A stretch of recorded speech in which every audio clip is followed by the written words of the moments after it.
नमस्ते दोस्तों। आइए सुनते हैं प्रीति भालोटिया जी द्वारा लिखी कहानी अपना आसमान। आशा है कि यह कहानी आप लोगों को पसंद आएगी। रंजिश ही सही दिल ही दुखाने के लिए आ।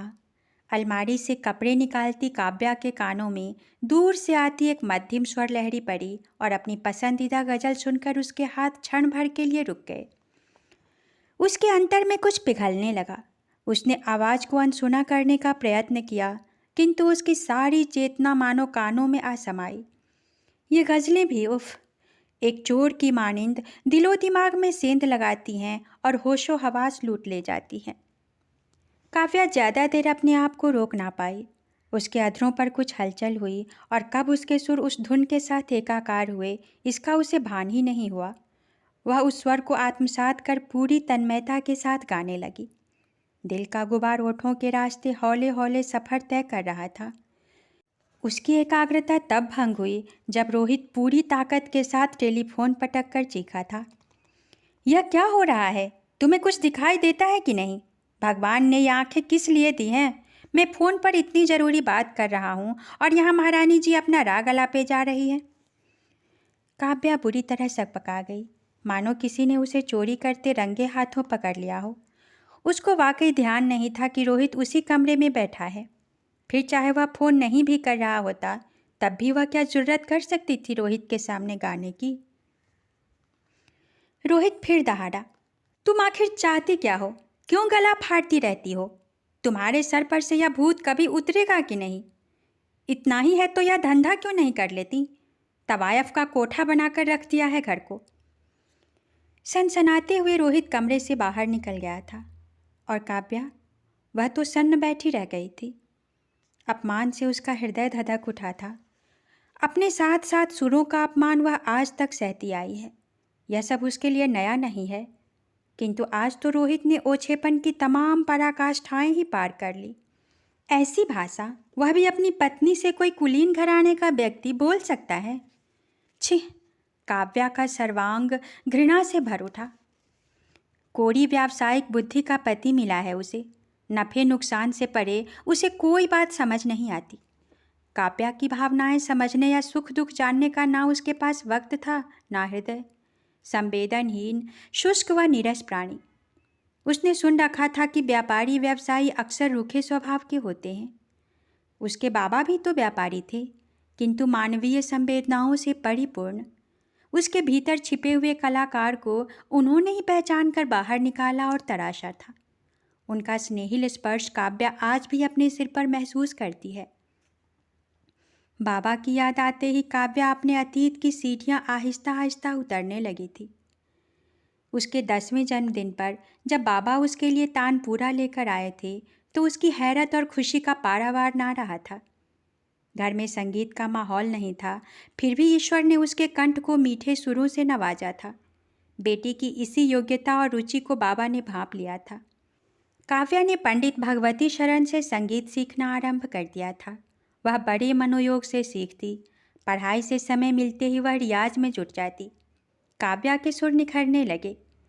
विद्यालय में कोई जलसा होता, आस पड़ोस में जन्मदिन आदि की पार्टी या कोई पारिवारिक समारोह, काव्या के गीत सबके आकर्षण का केंद्र होते।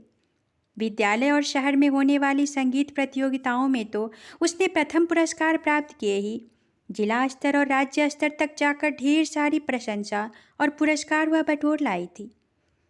उसके गले की मिठास सुनने वालों के दिलों में उतर जाती, मानो साक्षात सरस्वती ही उसके गले में विराजमान हो। धीरे धीरे सुरों के साथ काव्या का एक अटूट रिश्ता बनता जा रहा था। उसे लगता कि उसकी नस नस में रक्त के स्थान पर संगीत प्रवाहित हो रहा है। बाबा का प्रोत्साहन सदैव उसके साथ रहा। वह संगीत के क्षेत्र में दखल नहीं रखते थे, लेकिन काव्या के हृदय को समझते थे। धीरे धीरे बड़ी होती काव्या को वह शहर या उसके आसपास होने वाले हर संगीत समारोहों में ले जाते। काव्या बड़े बड़े गायकों कलाकारों को ध्यान से सुनती और गुनती। माँ एक सीधी सादी गृहिणी थी। वे अपनी गृहस्थी में ही मगन रहती, किंतु जब काव्या गाती तो मुस्कुराकर प्यार से अपना हाथ उसके सिर पर फेर देती। कॉलेज में पहुंचने तक काव्या ने प्रतियोगिताओं में भाग लेना बंद कर दिया था। उसे लगता कि संगीत जीतने या हारने की चीज़ नहीं है, वह तो ईश्वर प्रदत्त एक वरदान है जो मनुष्य को परम आनंद तक ले जाता है। उस पर सभी का समान अधिकार है। वह तो बिना किसी बंधन और बिना कोई सीमा निर्धारित किए सिर्फ गाना चाहती थी, अपने लिए, अपनों के लिए, औरों के लिए। वह किसी का प्यार भरा अनुरोध कभी नहीं टालती थी।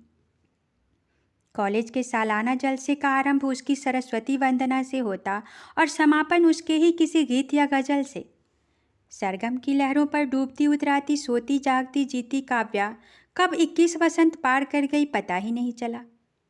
माँ ने बाबा को हंसकर टोका था, बेटी को ब्याहने की भी कुछ फिक्र है कि नहीं? बाबा ने भी हंसकर जवाब दिया था, मैं भला क्यों फिक्र करने लगा? मेरी देवी सदृश बेटी के रूप और गुणों पर रीझ कर तो कोई राजकुमार ही उसे ब्याह ले जाएगा। और सचमुच रोहित एक राजकुमार की भांति ही उसको ब्याह ले गया था, पर केवल उसके रूप पर मोहित होकर। उसके गुणों की तरफ तो किसी का ध्यान ही नहीं गया था। मुंबई में रहने वाली काव्या की दूर के रिश्ते की बुआ ने यह रिश्ता करवाया था। इतने बड़े घराने से रिश्ता पाकर बाबा निहाल हो गए थे। चट मंगनी पट ब्याह वाली कहावत चरितार्थ होते काव्या ने तभी देखी थी। शादी से पहले अपने जीवन साथी के बारे में जानने, उसे समझने, अपने बारे में बताने की इच्छा उसके मन में कहीं दबी रह गई थी। हृदय में हजारों आशंकाएं, आशाएं और लाखों सपने समेटे वह ससुराल की देहरी पर आ पहुंची थी। मन के किसी कोने में अपने हमसफ़र की छवि अंकित थी, एक सरल, सहज, संवेदनशील और परिष्कृत रुचियों से भरपूर व्यक्तित्व की। किंतु उस छवि को पहला आघात शादी की पहली रात को ही लगा। सुहाग रात में रोहित ने काव्या का घूंघट पलटते हुए कहा था, और तो सब ठीक है, लेकिन तुम्हारे माँ बाप ने यह तुम्हारा नाम क्या रखा है? काव्या, ऐसा लगता है कि कौवा काँव काँव कर रहा है। अपने नाम की ऐसी बेहुदा व्याख्या सुनकर काव्या हतप्रभ रह गई। जो व्यक्ति उसके नाम की गहराई नहीं जान सका, वह उसके हृदय की था क्या पाएगा? उसने अपने मन को समझाने की कोशिश की। शायद मजाक में ऐसा कह दिया होगा, पर ऐसा मजाक। काव्या का दिल बुझ गया।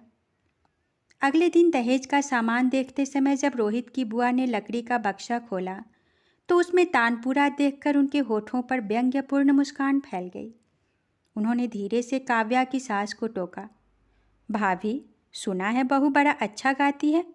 सास होठ टेढ़े कर विद्रूपता से बोली, गाती होगी, माँ बाप के घर जितने चोचले करने थे कर लिए, अब यहाँ यह सब नहीं चलेगा। भले घर की बहू बेटियों के ये लक्षण तो नहीं होती। इसके माँ बाप को अपनी इज्जत का ख्याल नहीं था, तो क्या हमें तो है? वैसे भी यह रिश्ता मुझे तो शुरू से ही जचा नहीं था। वज्रपात हो गया काव्या पर। गाने से किसी की इज्जत पर आ जाती है, यह तो उसे पता ही नहीं था। अपने माँ बापा का अपमान उसे भीतर तक बेंध गया। सास के विचार तो काव्या ने जान ही लिए थे, किंतु मन के किसी कोने में एक हल्की सी आशा की किरण रोहित को लेकर थी। सास और उसके दरमियान तो एक पीढ़ी का अंतर है। शायद रोहित इस मामले में ऐसा ना सोचता हो, शायद, लेकिन उसका यह भ्रम दिवा स्वप्न की भांति शीघ्र ही टूट गया। जब रोहित को उसकी इस रुचि का पता लगा तो उसने कठोर शब्दों में काव्या को कह दिया, देखो, यह नाचना गाना भांडों का काम है, मुझे यह सब कतई पसंद नहीं। बेहतर होगा तुम यह बात अच्छी तरह समझ लो। समझ गई थी काव्या, समझ गई कि अगर उसे अपने माँ बाबा को बुढ़ापे में कोई दुख नहीं पहुँचाना है तो उसे अपने वजूद को कुचल कर रख देना होगा, क्योंकि संगीत के बिना तो उसका कोई वजूद था ही नहीं। उसने तानपुरे का बक्सा ऊपर बुखारी में रखवा दिया था। शादी के बाद जब पहली बार वह पीहर गई थी तो माँ बाबा के उत्सुकता से पगे स्नेहपूर्ण प्रश्नों की बौछारों का सामना उसने बड़े ही कुशल अभिनय से किया था। जब बाबा ने लाड़ से गर्व मिश्रित स्वर से पूछा था, मेरी गुड़िया ने अपनी सास को भजन तो जरूर सुनाया होगा और अपनी मीठी आवाज़ का जादू भी उन पर जरूर चलाया होगा, क्यों? तो काव्या हाँ में सिर हिलाते हुए झट बाबा के सीने से लग गई थी। पहली बार उसने बाबा से झूठ बोला था। बहने को आतुर अश्रु कणों को उसने जबरन पलकों के पीछे धकेल दिया था। वह उनको कैसे बताए?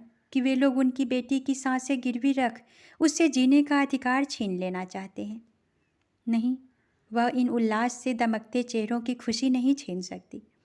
काव्या तो समझ गई थी, किंतु उसे यह समझ नहीं आता कि वह अपने अकुलाए मन को कैसे समझाए, जो हर पल सोने के पिंजरे में कैद पंछी सा फड़फड़ाता रहता था।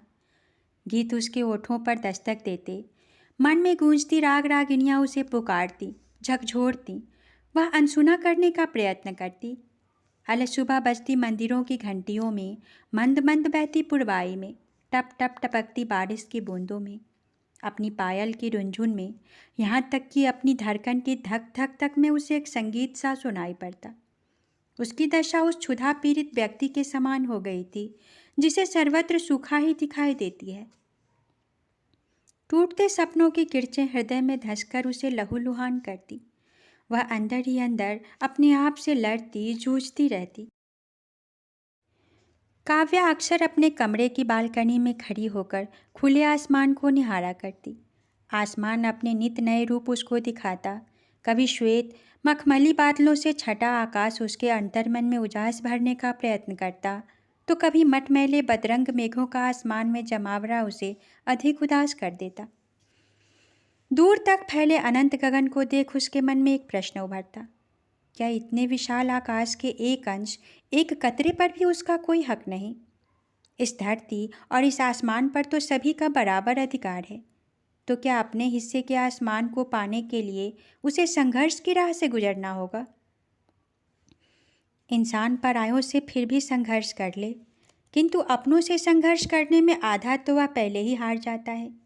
कभी कभी उसे लगता कि आसमान उससे कुछ कह रहा है, वह उसे पुकार रहा है, आओ हाथ बढ़ाओ और मुझे छू लो। बदले में काव्या एक फीकी मुस्कान भर देती। साल भर के भीतर ही बाबा गुजर गए थे। काव्या एकदम टूट सी गई थी। वात्सल्य का मजबूत सिरा उसके हाथ से छूट गया था।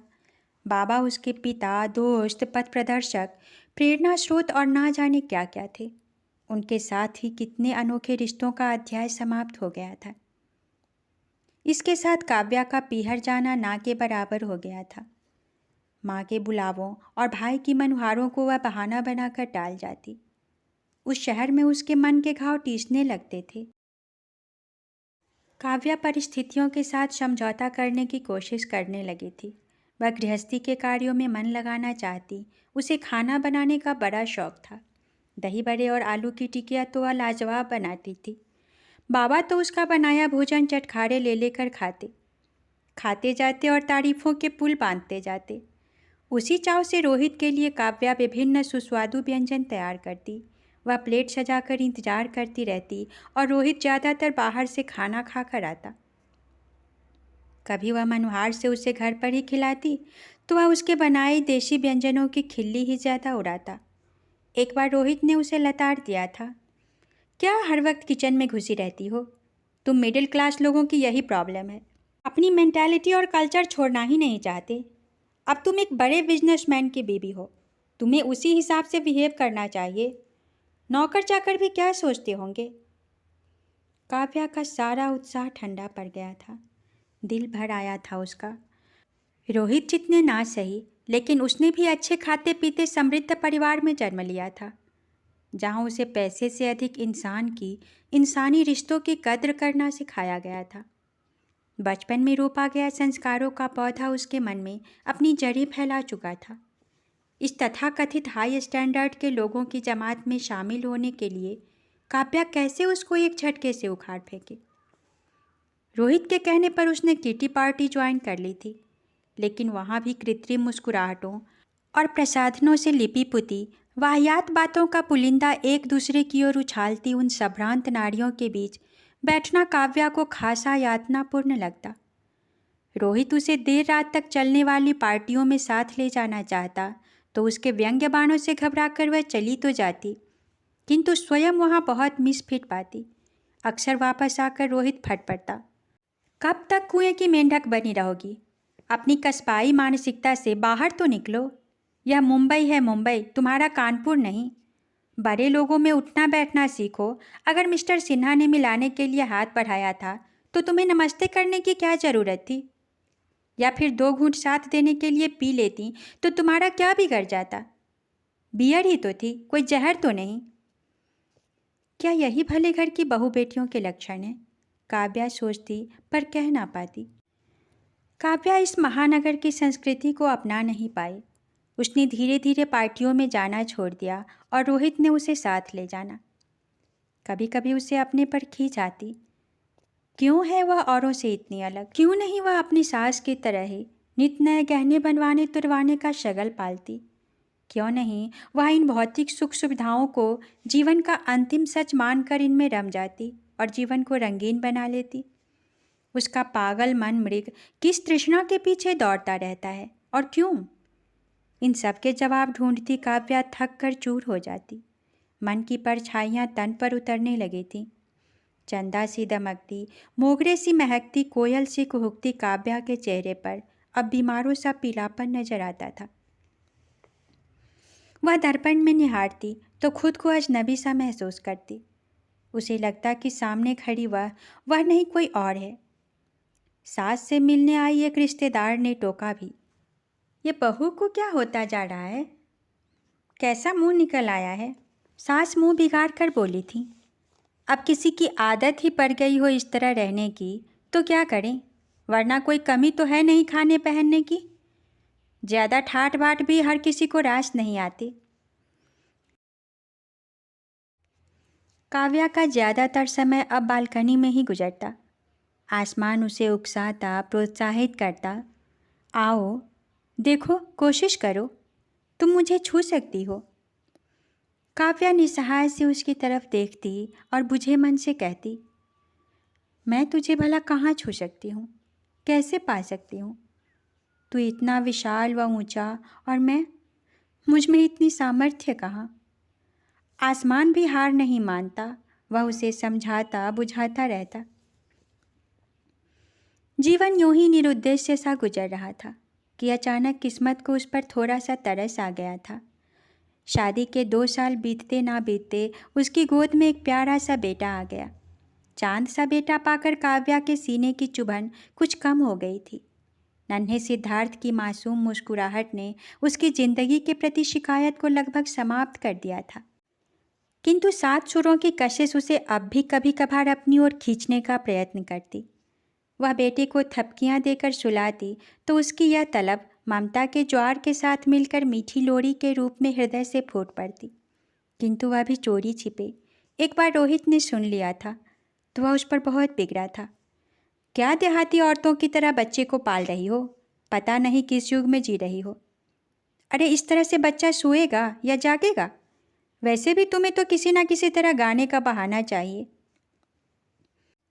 काव्या को सुनकर कोई धक्का नहीं लगा था। उसे रोहित से यही उम्मीद थी। उस जैसा भावना शून्य आदमी माँ और बेटे के बीच के नाजुक रिश्ते को क्या समझेगा?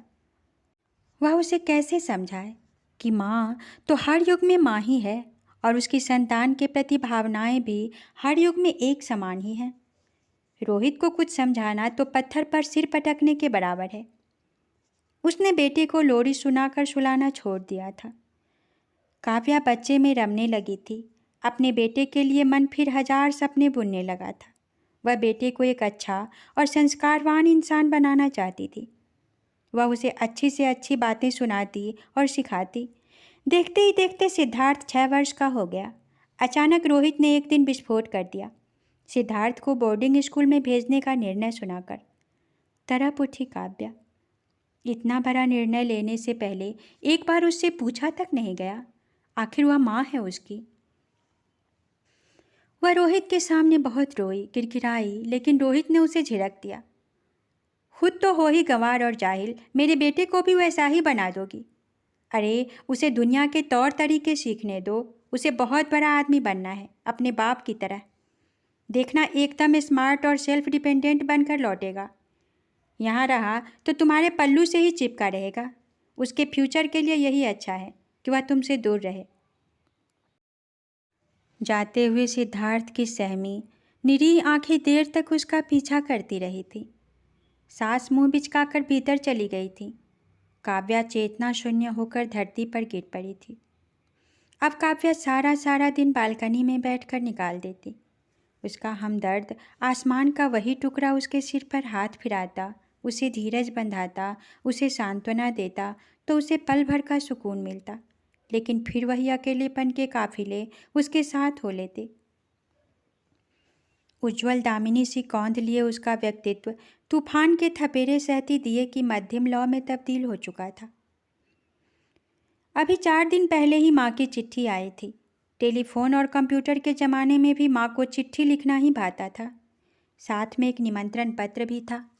काव्या के कॉलेज में पुराने विद्यार्थियों का सम्मेलन हो रहा था। यथासंभव ढूंढ ढूंढ कर पुराने विद्यार्थियों को निमंत्रण पत्र भेजे जा रहे थे।